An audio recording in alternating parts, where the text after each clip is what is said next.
Chapter 6, Episode 16. This will be the end of Part 1.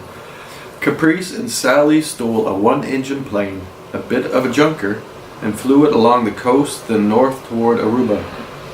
They set the direction for the Atlantic before jumping out of the plane.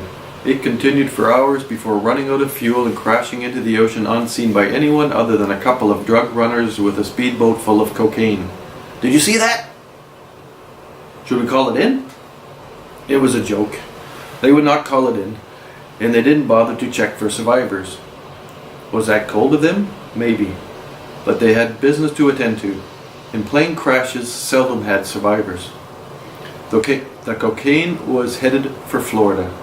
Sally and Caprice fell like angels of death from the sky, dressed in black with black parachutes as wings.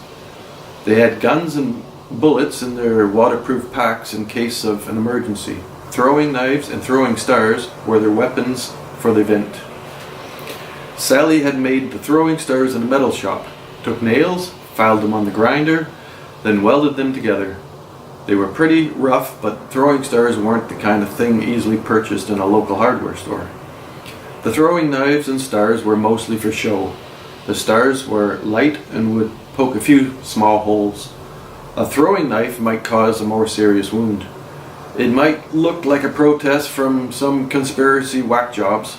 The ammonon chlorozoc bacterial coating on the knives and the stars would not kill a young person or a healthy older person, unless a stress situation coupled with a high alcohol percentage in the blood. An older man might have a heart attack. They incapacitated 6 guards and gave them all a tranquilizer. Sally and Caprice were rough as a courtesy to the guards. They didn't see it coming. There were so many of them. I thought I would die. They looked like aliens or Muslim extremists.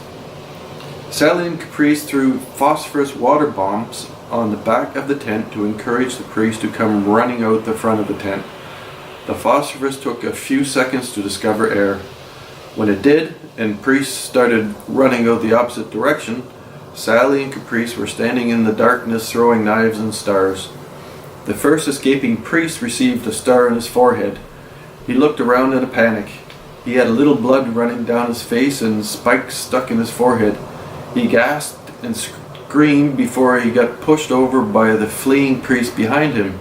Some of the priests, with knives or stars sticking in them, tried to get back into the tent and pushed against those coming out. The tent, however, was burning like the Hindenburg balloon.